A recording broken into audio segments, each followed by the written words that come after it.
some might be shocked to know, oh no, I've done it again. I've done this. Wow. The studio itself is a danger, as you can see. Just like the planet Genna, the death planet. The death planet. Welcome to Roden Tomatoes. I'm Ben Roden, and I ain't got time to bleed. And I'm Brady Tomatoes. Thanks for joining us today. We're talking about Predator Badlands. Let There Be Venom. I haven't seen any of the Predator films. Actually, no, I saw the The Predator. I can't remember what it is, but it has like Keegan-Michael Key in it for like 14 minutes. The 2018-ish? I think so. That's my only exposure. Shane Black, I think, was in the first Predator, which is his connection to the franchise. Oh, okay. It's possible I'm making that up completely. Okay. I never saw that one. I think I've seen everyone but that one. Oh, interesting. Yeah, so together we've seen all the Predator movies. We're very well qualified to address this topic. But did you see the animated? Killer no, of Killers? I haven't watched that one either. That's also directed by Dan Trachtenberg. Is that the same? Who did this new one and Prey. Prey? Okay, cool. And obviously is like a Predator fan. Yeah. Because he's diving deep into the lore. Yeah. After Badlands, I'm a Predator fan. It was really cool. It was cool. I did know a little bit about it. I knew that they could go invisible and that they had like the dreadlocks and that they had like that weird spider fang thing going on underneath their helmet.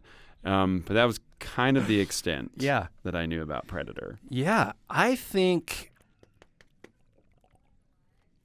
there's like a lot of like Predator comics and maybe novels at this point that they're probably referencing. In the movies, you never learn that much about them. They're they're always like the bad guy. And so this was an interesting kind of mix-up to make a Yautja. The Yautja, that's the Predator name for the Predator race. Yeah. To make them make Deck the protagonist of the film. Because that hasn't really been a thing. It's usually like humans, right? Like that are being hunted.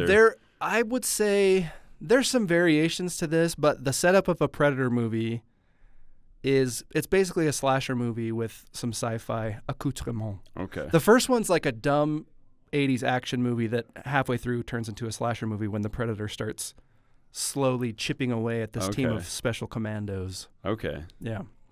So yeah, it was interesting. It was like seeing a Predator movie from the point of view of the T-800. Yeah. Okay. And they haven't done that for Terminator, right? They haven't done like a... No. From the perspective of the Terminator? Like they flip it around until he's like the good guy, but it's still the main character is John Connor. Okay. Mom.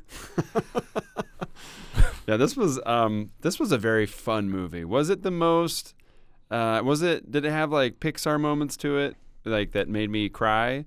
No, but I thoroughly enjoyed watching this. It was great. It was just a fun time. It was great. I love the original Predator. But I'm not like a Predator guy. I think a lot of Predator guys. Describe what is it? Okay, when we say Predator guy, we have to be clear. We're talking about a capital P Predator guy, not like a Jared Fogle, who's just a lowercase p Predator guy. Oh no! Actually, speaking of this, on my Letterboxd review of this, I said, when Chris Hansen shows up. When Chris Hansen shows up, things got really unhinged or something like that, like To Catch a Predator. That's very good. Yeah. Yeah, so I think the Predator guys of the world, who I imagine if you're like, I'm a Predator guy, you're probably also like really loved the Zack Snyder Superman movie. It feels like it might be one of those perfect circle Venn diagram things. Anyway. I think if you were going into it expecting a Predator movie, I could see why some people were a little bugged with it. Okay. It completely changes the formula. The tone, even more than the formula, is vastly different. And so I think a lot of people kind of got whiplash. Interesting. Predator is famously like, this is R-rated, gory, violent, over the top, kind of takes itself seriously. In the case of the original one, they take it so seriously that it then becomes funny. But I think at the time it was just like, oh, this is in vogue to do just like a buff men in the jungle action movie. Yeah. It just feels like, oh, we saw Commando and wanted to add an alien to it. Okay. Anyway, but yeah. So You having not seen any Predator. Yeah, did you feel, as someone who has seen the other Predator movies, did you feel like the tone shift was like, ugh, was it off-putting? No, okay. Because I think the Predator, I think our generation, well, probably every generation does this, but a lot of us have done this thing where we lionize or mythologize something that's stupid. Okay. Like Predator is stupid. It's about an alien hunting special forces commandos in the jungle. Okay. And so to act like this is high art that is now being besmirched is like, guys, could you grow up? It's sort of the same thing where people like get really, I understand not liking a movie, but when people are frothing at the mouth about like the Star Wars sequels, it's like, guys, you're getting mad about Flash Gordon. This is a cartoon baby show for kids.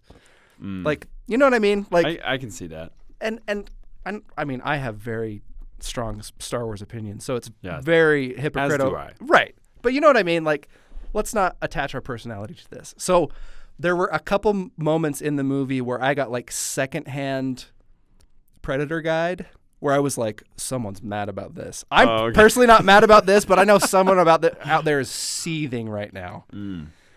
Like, yeah, we can get into it. But yeah, liking Predator as a character, thinking it's a lot of fun, loved the movie because I have no emotional stakes in Predator. Yeah, it was great. Okay. And so from my perspective, this being my first Predator movie that I actually paid attention to and actually thought about, because it wasn't until I started watching this that I realized, I think I did see one of these with that had Keegan-Michael Key in it. Yeah.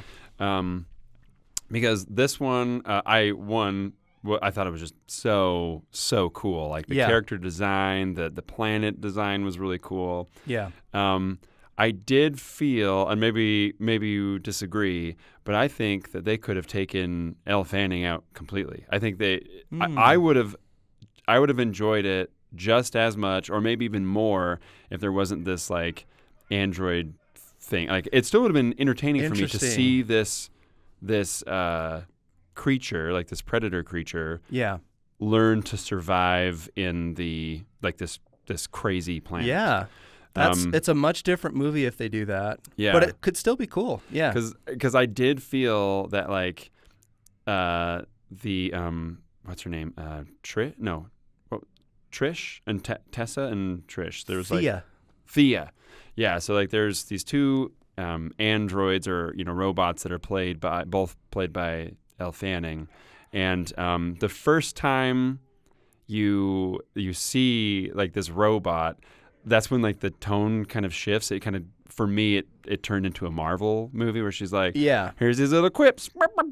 Yeah. And, I could see how there's some entertainment value there because the Predator is so serious and just like can't, it's like watching Drax, like the movie. Yeah. Right, where he just takes everything super seriously. It would be kind of one note. In the other ones, you have like the cast of human characters reacting to a threat, so you can do more. But just him alone, it might be tricky to do any sort of contrast, because it'd be like, this guy really hates his dad, and he's really trying to kill a monster. Yeah, but feel for him.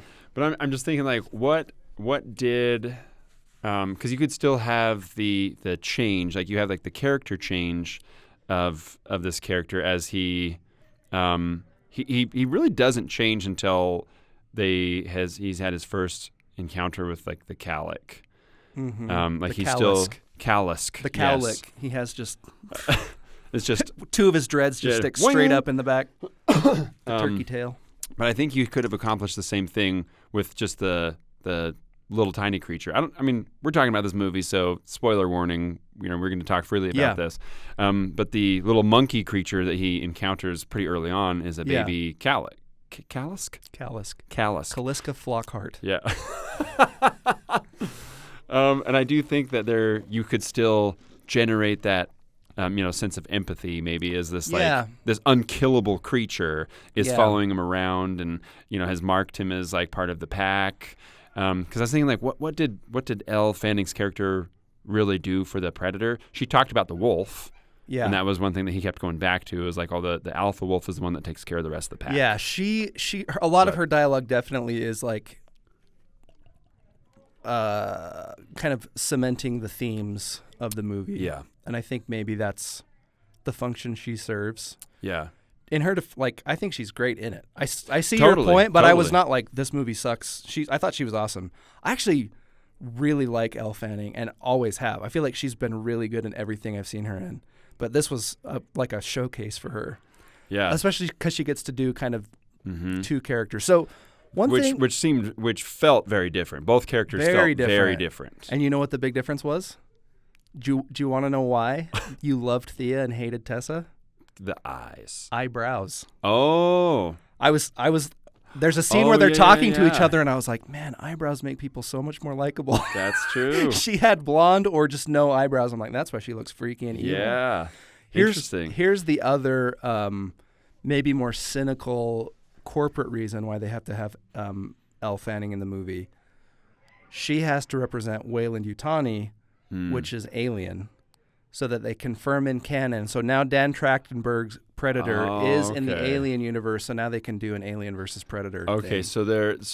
there's a lore element to it. Yeah, for sure.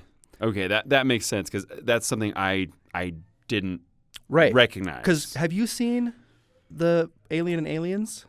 Yes, the first two. Okay. Yeah, I wouldn't have been able to remember the name of the company. I only know that. Well, I only know that because I'm a nerd. I was gonna say like, I stumbled across this information. No, I know this because I'm deeply, deeply geeky. But yeah, Weyland-Yutani is the company. I recently watched a couple episodes of that new Alien show, so I was immediately like, oh yeah, Weyland-Yutani. Okay. Anyway. Okay, so that makes sense if they're trying to cinematic universe. And there was a lot of like referential, like when she's in that giant loader thing. Yes, that was a very much like, that was a nod to Aliens. Yes, okay. Yeah. Okay, one thing that I think maybe we should do that we haven't done previously is let's just give just a very quick synopsis of the movie so people can kind of get centered. So basically, Predator, Let There Be Carnage, is about a predator named Deck.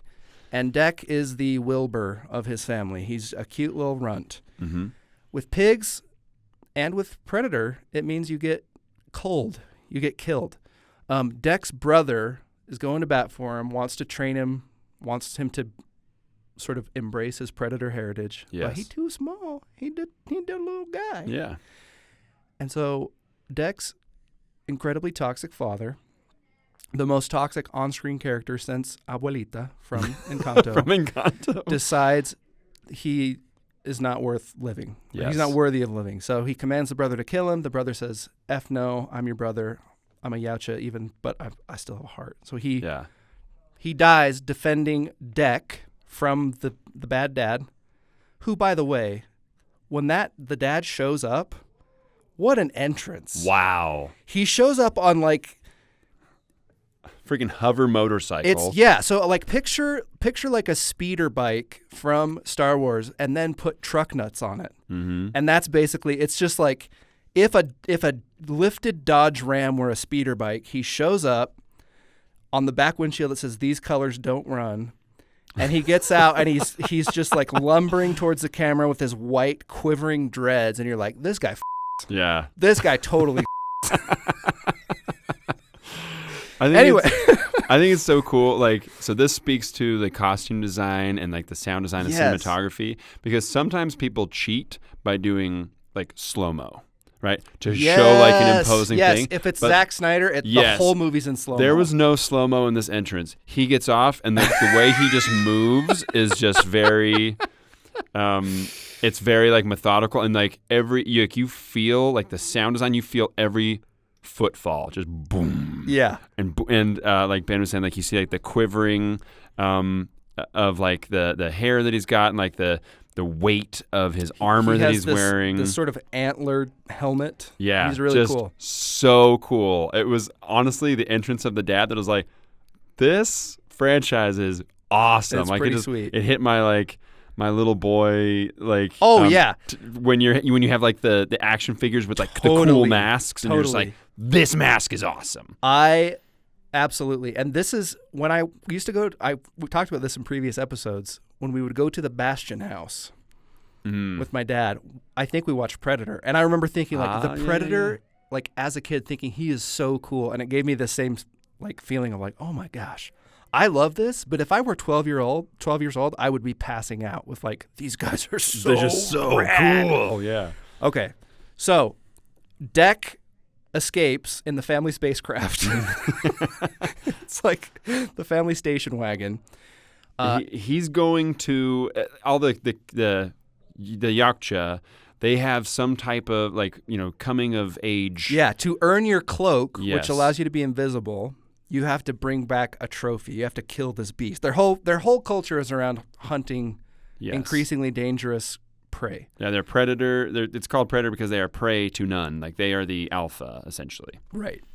So he goes to this planet called Genna, which they call the Death Planet. Even to predators, this is a scary place. And he is hunting. He's decided that the only way he can prove himself a true predator and stick it to his bastard dad is to kill the Kaliska Flockhart, which is this giant creature, the nature of which we don't immediately know. Yeah. On the planet, he meets Elle Fanning, who is a synth, a synthetic human produced by Weyland-Yutani, alien company. She's on the planet conducting research. Weyland-Yutani's whole thing is they just want to go around collecting the universe's most dangerous creatures so they can turn them into weapons. So is it like a weapon thing, or is it they want to create like the perfect like life form? Because wasn't that also a thing in the alien movies? Yeah, they're just like a faceless evil corporation who they're chasing immortality, they're chasing weaponization. They're like pharma bros in the future. With pharma bros. They're pharma bros. It's if that Martin Shkreli guy formed a company, it would be Weyland-Yutani. You know that like the price of insulin on Super Earth in the future is like $9,000 in like a milliliter or something, thanks to Weyland-Yutani. So the Predator meets the synth. She saves his life. She's been cut in half by the Kalisk, and so they sort of have this little, I'll scratch my back, you ride mine. Sort of thing. She becoming his fanning pack. The fanning pack. He straps on the fanning pack. She says, hey, take me back to the Kalisk's lair so I can get my legs and you can get your trophy. So begins the caper. Yeah. So there's the movie. And there, of course, wrinkles develop along the way. But that's kind of the setup. Yep, that's the general premise of the movie. He wants a trophy. She wants her legs and to be reunited with like her company that she got separated from. And she has a sister, or they decide that this is her sister, another synth that's sort of her companion. They're kind of smarter than the other synthetics. They're leading the mission, and so she's hoping to be reunited with Tessa, who's also played by Elle Fanning. One spooky eye, no eyebrows, legs. Yes. So they could have had eyebrows for both and just said there's like legs and no legs, because it's true. But it's a very distinctive difference. It's true. It's a pretty big difference. I also liked how the fanning pack is getting dragged and tossed around the whole movie, and at some point she gets some sort of monster blood on her, but it happens in a way where it just becomes like a cute purple highlight in her bangs. Did you notice that? I didn't notice that. It was great. It was wonderful. Oh, yeah. There was... So I spoke earlier about how she could have been taken out and I still would have enjoyed the movie. That being said, I still really enjoyed the movie. Yeah. And even the times where the things that were maybe a little tonally different, because I thought it was fun where he kept calling her Tool. And she's like, oh, how am I going to get up there? And he's what? Like he just tosses her up. And it's really interesting because she's very... it's making a lot more sense now because like the Alien movies, the synths, at least in the first one, you don't really know like that someone is like a synthetic person, right? And that's kind of a big reveal in Alien. And so she doesn't seem like a robot. She seems very there's a lot of like, nuanced things that like only like real humans do. Yeah. Stumbling over words and things like that make her feel not like a robot that you might see in other movies. Yeah, I was thinking about this because that's very true, but also her like attitude and sort of her sense of she's almost like naive about the danger in a way that's like, if this were a human character, it would be unbelievable that she would be this upbeat. So because she is a synth, because she has like a different sense of what mortal danger means, it's kind of fun that she's just like, oh, this is cool. Yeah. Like, I'm a researcher and I'm learning so much. And so it is like, the tone is kind of like, oh, this is like really quippy and jokey and laid back, but it didn't feel like that far off to me. It felt like, okay, she's kind of a weird organism. Yeah. She would, I don't know, she might react differently than a person, say, who's been ripped in half. I mean, she's still alive, which is, I would die. Yeah. If that's me, I'm dying. All my guts are out, I'm dead. Yeah. So what were we saying about that? Sort of the role that she plays. Oh, the tool. Let's talk about her being a tool. Her being a tool. Kind of the character growth of the movie, or the theme of the movie, is essentially like a predator learns the power of friendship. Yeah. Which I think pissed a lot of people off. But it's done well. Like he sort of has to learn how to rely on others, and this message gets proven to him over and over that he can't do everything alone. Because that's the culture of the Yaksha. It's like, you're your own thing. Yeah. Like, family doesn't matter. Like, it's like the thing that matters is that you are the biggest and the strongest, period. And if you can't cut it, like, you just don't deserve to live. Yeah. Well, and I mean, not to overanalyze a movie called Predator Badlands, but I think a lot of the criticism I've seen from Predator guys is like, this is stupid. This is not their culture. But it's fun because it's like, if he's part of a culture that's going to kill him, of course he's going to find a different way, to navigate it, and maybe end up rejecting that. Like, it's weird. Like, even though he's raised in this culture, he's ingrained these ideas. If you're like, my dad's going to kill me because of the way I am, maybe I should rethink some things. Yeah, totally. It's kind of interesting. He embarks on this journey, though, still like clinging to his like ideals. Like, one, he does want to get back and like get revenge, like for his brother being killed. Yeah. But he's still, it's not that he like immediately lands on this planet and says, I'm going to go back and kill my dad. Right. Like, he still is operating out of like, I still need to bring my trophy so that I can prove myself. Right. Like, I can prove myself as being worthy. So he's still having to wrestle with that, like, internal belief that he's not quite ready to be, like, a predator. Mm-hmm. And well, and there is this idea of, like, I don't know. It's kind of cool. Like, how do you do things your own way? In that, okay, I will say this: at the very opening of the movie, there's like a kind of a duel between Deck and his brother. Mm-hmm.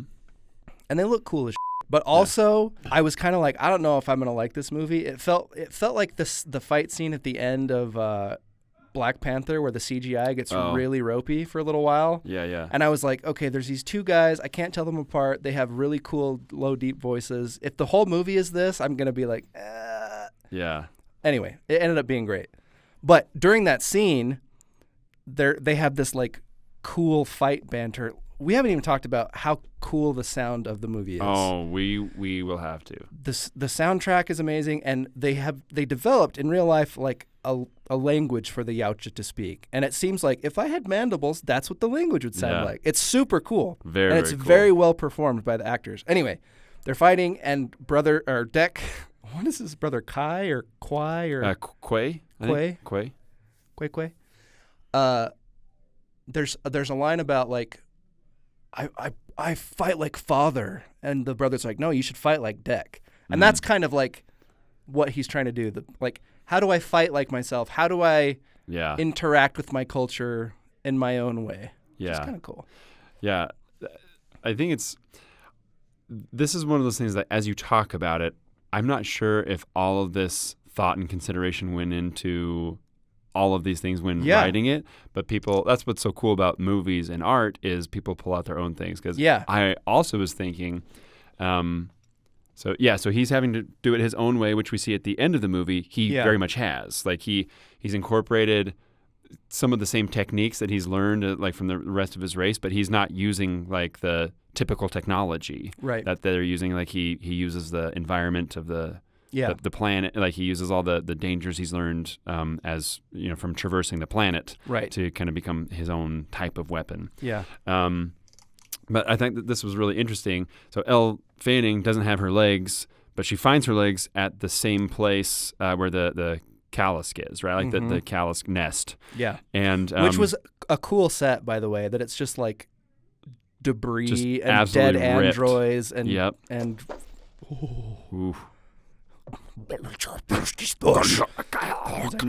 means I nearly dropped my cocoa. But this is really like it wasn't until I was thinking about it later, but like Elle Fanning's character found her legs at that site, and so did Deck. Right, his metaphorical legs, because it wasn't until he fought with the Calic, and then he got did he get knocked out or some? I can't remember what happened, but he ends up going back to that, and feeling seeing like the tracks, and then he sees his little like monkey friend that's there, and that's when he realizes, oh man, it's like this is the baby Calic. What happens is the Calisk is about to kill him, but then because he's been marked by the little baby, the Calisk doesn't kill him. Right. And then the Weyland-Yutani party shows up and whisks them away. And anyway. Right. And then he escapes he's later captured. and comes back. That's right. Yeah. He's captured as well as the Calisk. Yeah. Right. And that's true. She finds her legs metaphorically and physically, and that's like a change in her motivation as well, because it's revealed that she's sort of using him to get back to the site. Yeah. And that her sister's coming to capture him because he's potentially a valuable specimen for their research. So do you feel like that was considered when it's like, oh yeah, she's missing her legs, so we can create this metaphor? 100%. You think so? I think Dan Trachtenberg is a really good director and a really good writer, and based on, I feel like he's really thinking about this stuff. Yeah, that's cool. Maybe not. Yeah, but like. It's like you didn't have to, and you don't have to notice it, but like I'll bet some thought went into like, okay, I'm gonna make a Predator movie, but I'm gonna take my time. I'm gonna build in some themes that are interesting.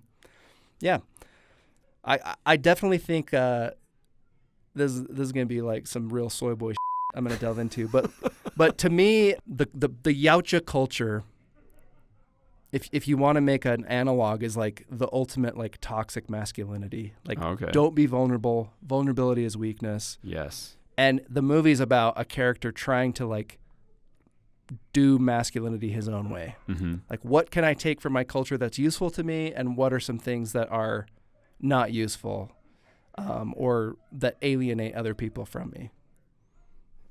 You know what I mean? Yeah. You know what I mean? Yeah. And like that's because the dialogue about what an alpha does, I hear all the time in the context of like the toxic masculinity conversation, because the whole invention of the alpha male is kind of made up. The guy who originally like discovered it was like, actually, it only happens with wolves in captivity. It's kind of bullshit. But this is what happened. I've seen this exact conversation before about like what an alpha does in reality is like takes care of the pack. It's not necessarily the physically dominant wolf. Anyway, so that's sort of his theme, is like, I can be an alpha male, but I do that by... But he has like a different, by caring for my little tribe, which is, again, it's very Disney. Yeah. It's very much like, this is a Disney property now, but I think it was done so well that it didn't bother me. Which, I do like that idea that, we still see, in our society, we see remnants of that, like, I'm an alpha male, which means I have to be the biggest, the strongest, and like the loudest, the meanest, the most violent. But when you have that paradigm shift, like that the alpha doesn't necessarily have to be in the biggest and strongest, but it's one that takes care of the rest of the pack.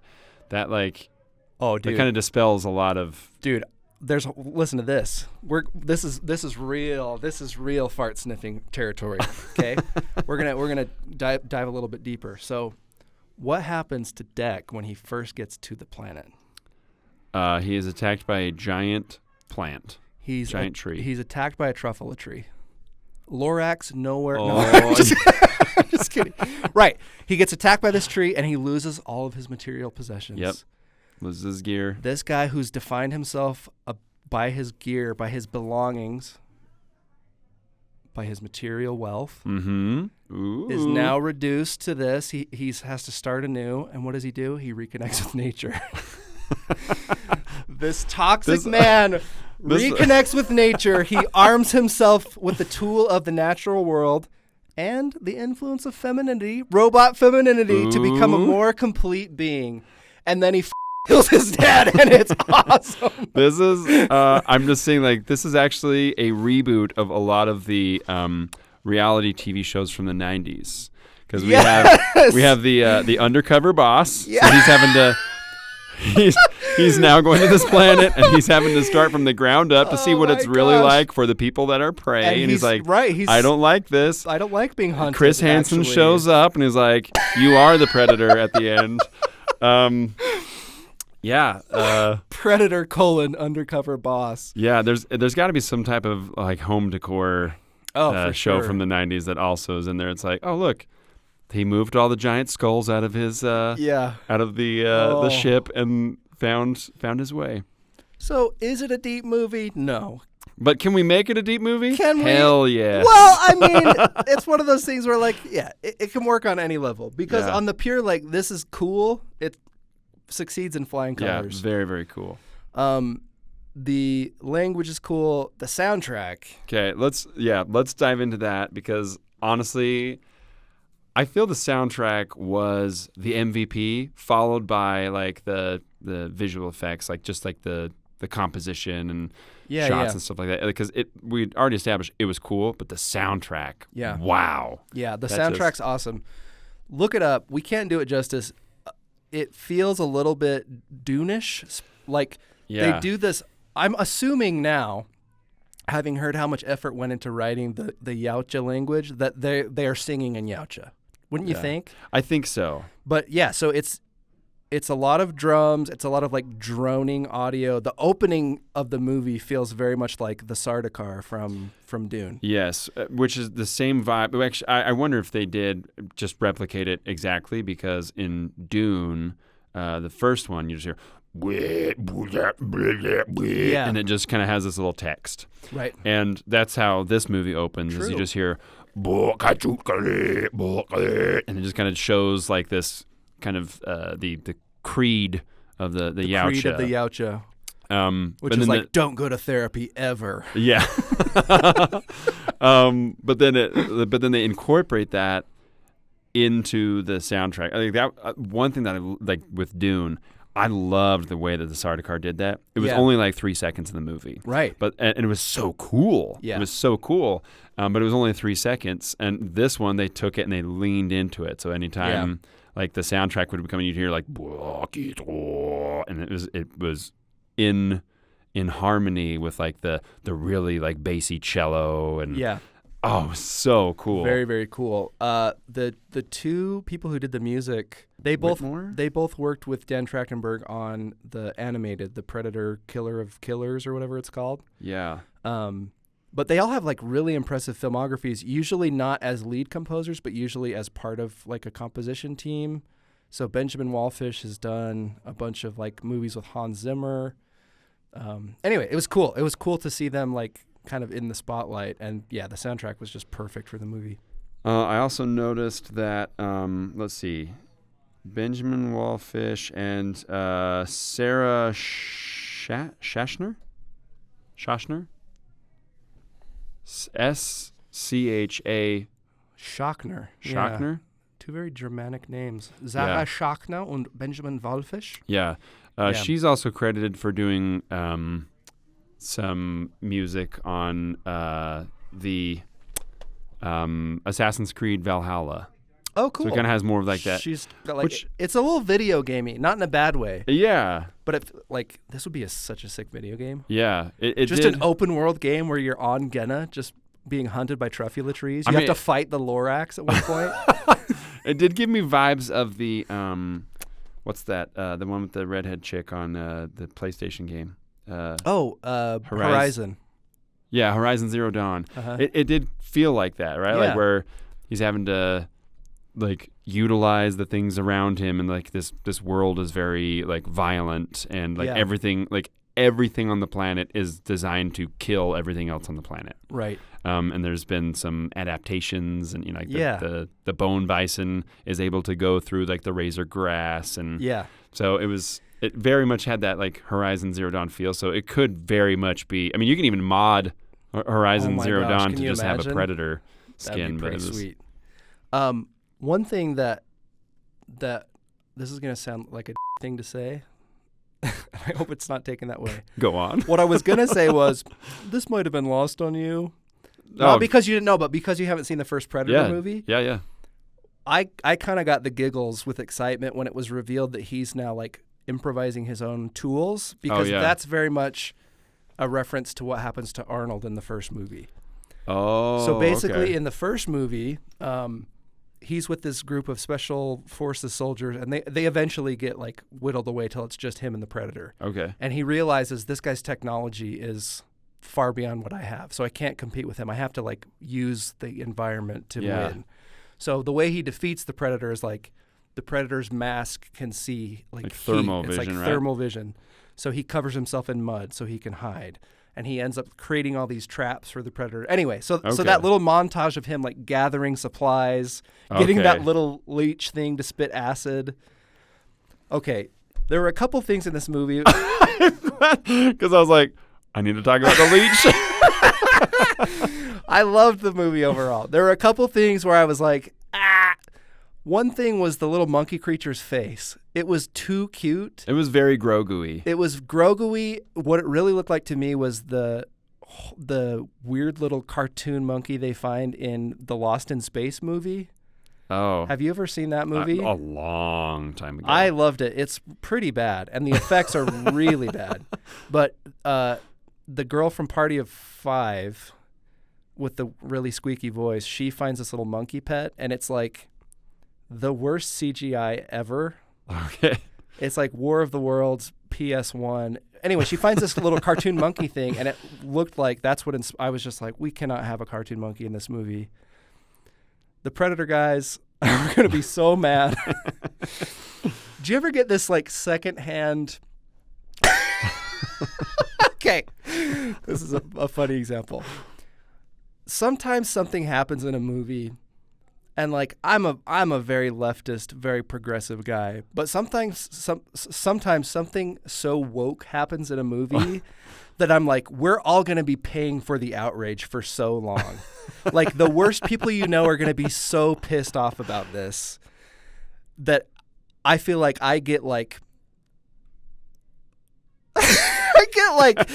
I get like ally stress, or like I do not want to have to debate the neck-beardiest white guys I know about this, and they are going to want to debate it. Like, for example, in Endgame. Is that the one where they all come out of the portals? Is that an Endgame? Yes. That's the only thing that anyone remembers about Endgame. Well, we can talk about Endgame at a different time, but yes, fair enough. Endgame is one where everyone comes out of the There's a scene in Endgame where it just so happens that all the female superheroes are fighting together. Yes. Yep. Which I was like, dope. Yeah. But then a part of me is like, there's going to be a whole subreddit about like, this is the death of the West. And it's just like, could you guys touch some f***ing grass? Anyway, so seeing the monkey did that to me. Actually, no. I was mad personally. That was not displaced mad. I was just like, this monkey's dumb looking. And then the wolf, the alpha, what an alpha is speech, I was like, oh my gosh. The Turning Point USA is not going to be happy about this. And then the leech sacrificing itself for the Predator made no sense. Yeah. So if you don't see the movie, the Predator, there's these little cool little leeches that spit acid, and it's revealed that they're just hungry for these little like deer poop berry looking things. And so the Predator, in a matter of 30 or 40 seconds, says like, hey, I will give you these little fruits if you will ride on my shoulder and spit acid at all the targets that I indicate. Like he just wills. Sniping. He just absolutely wills for this leech to spit acid, and it works just like a computer. It's great. So yeah, basically what they do is they're like, how can we let Deck have all the cool Predator stuff, but the an organic version. Yeah. It's like, can I be a Trader Joe's predator? And so he has the claws made out of razor grass, and he has a bone bison skull helmet, and he has a leech in place of his little plasma cannon that's shooting acid that just so happens to completely disintegrate the synths, which is cool.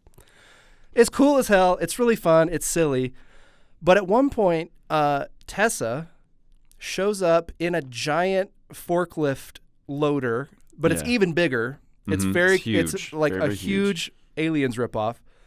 P.S. She's like a super-powered android. Why is she getting in a vehicle to fight the Runt? I don't know. That was. It's for the nod, man. Yeah, for the nod to Alien. It was very referential. Anyway, long story short, she shoots at him some ball of energy. She stole his plasma. Oh, that's cannon. right. She has a Predator plasma cannon. And so you see like the three dots kind of it zeroes in on Deck's face. He's about to be shot. Yep. And what should happen? But his little leech leaps like no Mr. President, jumps in front of him. And I was like, what? Is that part of this? Is that part of their instinct that it's like, die for anyone who gives you fruit? Yeah. I mean, maybe those little leeches were like, maybe they had their own society off screen. Maybe they were like just as intelligent as Deck. Do you know what they're doing? Is they're tying in the Avatar movies as well. Oh yeah. Because each one of his dreads was plugged into one of those It's a freaking animals. Avatar tail, right? Like each one of the Predator dreads are like an Avatar tail. So he plugged it into the tail of the leech, and so that's how he knew exactly what he was supposed to shoot, exactly where he was supposed to shoot, when to leap, and they're gonna swallow bring James Cameron back. They're gonna co-direct Avatar versus Alien versus Predator. Oh my gosh, that's what they're doing. They're setting up for it's a director cinematic universe. Oh my gosh. Yeah, the sacrificial leech was hilarious. It was hilarious. It was stupid. It was stupid. Great movie. That was stupid as hell. Yeah, but sometimes it's the imperfections in art that really give you for sure. Oh, okay, yeah. Also, every Predator movie is so stupid. The first movie is beyond stupid, and it's great. I learned a ton about the original Predator, and I think you should watch it. Okay, maybe I will. Here's some hits. First-time screenwriters. 2 brothers named John and Joe Smith. I kid you not. Wow, okay. They just decided, wouldn't this be a funny script? They wrote the script, didn't know anyone, slipped it under people's doors, and some random producer was like, hell yeah. Okay. Isn't that awesome? Wow. And then they went on to do Predator 2. They did Wild Wild West. They did Wild Wild West? They have like a weird filmography of like 8 movies. Wow. And then they just were like, we're done. Wow. John and Joe. It's so cool. Be danged. Also, the original Predator was Jean-Claude Van Damme. We talked about this. Oh, yes. He was supposed to be in the suit. The suit looked a lot different. It had kind of this dog skull-looking head that would sit on top of Jean-Claude's head. Okay. He didn't like being in the suit, and also he was too short. Ah. So they're like, we need somebody physically imposing because we've got Arnold and Jesse Ventura and Carl Weathers. And it would have taken people out of the movie to see the Predator just like do the splits and just like hang for a little bit. Yeah, this classic move. He just jumps in between 2 trees. So they got the guy who was Harry in Harry and the Hendersons. John Peter Hall. Yeah. Well, I'll be. Yeah, it's crazy. Wow. Anyway. And John Lithgow befriends him. Yeah. I'll be danged. They were like, this guy is good at dealing with John Lithgow. Let's see how he does against Arnold. It's incredible. It's incredible. Very stupid movie. Very great movie. Yeah. Guys, Predator Badlands, super fun. But I think what we've got to do is we got to give this a Rotten Tomato treatment. Okay. All right. Does Predator Badlands, is it a good candidate for a Muppet remake? I don't think it is, but I think the original Predator is. Ooh. I think, and I know you haven't seen it, but I think basically you have an ensemble cast, which is perfect for Muppets. Okay. They go on some mission. There's maybe a little double crossing. There's some political machinations. And then the creature starts picking the Muppets off one by one. Okay. And I think seeing the Muppets killed in increasingly violent ways would be so much fun. Okay. All right. Yeah. I'll ride at this train because I was thinking there's not a lot of characters in Predator Badlands. What could work is it's the same movie except all of the death creature or the death planet creatures are just Muppets. Okay. Like, yeah, not as fun. He's just challenging multiple Muppets throughout the movie. Okay, not as fun. Okay, so let's ride as original Predator. So who's the human? Is it Arnold? You stick with Arnold? What if you don't do a human, but you just have the Predator be a predator? Okay, so the Predator is the live. The Predator is the live action element. Okay. So Kermit, let's see. Kermit and Gonzo are former Vietnam brothers in arms. Okay. So Carl Weathers is Gonzo. Yeah. Kermit is Arnold. I already am seeing the epic handshake with just their little just like Muppet tiny noodle felt arms. Yeah, felt arms would be so amazing. You go pretty much shot for shot. Yes. So Kermit and Gonzo are former colleagues. Gonzo's gone to work for the CIA. Kermit now specializes in deep cover hostage rescue. Okay. Gonzo has some ulterior motives, and he gets Arnold's team in to do this operation behind enemy lines in some nondescript South American country. Okay. Helicopter's gone down. You guys have to go in and get the hostages across the border. Okay. You'll have no support. No one can know you were there. That's the setup. And it's Kermit and his team of Muppets. Okay. You have the intro of these two characters. Oh, Gonzo, you old son of a bitch. I haven't seen you since Da Nang. And then they board a helicopter, and then you have a scene of like you're establishing each Muppet's kind of niche in this special forces. Okay, you got love it. Animal, who's like the heavy explosives guy. Okay. You've got Sam Eagle, who's kind of like straight-laced. He's keeping everybody in check. You got New Zealand, who can throw a fish boomerang. Yes. You remember? New Zealand, 100%. Throw the fish away, it comes back. Only I've killed the snake. You have the Swedish chef, who's like a wild card. Okay. Like everyone in the unit's kind of scared of him. They can't understand him, but when shit gets real, they send him in, and he just starts throwing and I would knives. love to see just like actual human hands holding a gun with the Swedish chef. Absolutely. So you set up. I mean, there's a ton you can do. I'm so drawn to watch the original Predator now, just so I can get more context for this Muppet remake. It will instantly become clear to you how well this works. Because I am just imagining a bunch of Muppets wearing camo vests, open camo vests. Uh-huh. You got like the what is it? The black eye underneath. Eye black. Yeah, eye black. Yeah. Headbands. Oh, it's the best. That imagery alone. Yeah. Is just sending me. Okay. What's the giant Muppet? Is it Sweetums? Sweetums. Yeah, it's called Sweetums. Snookums.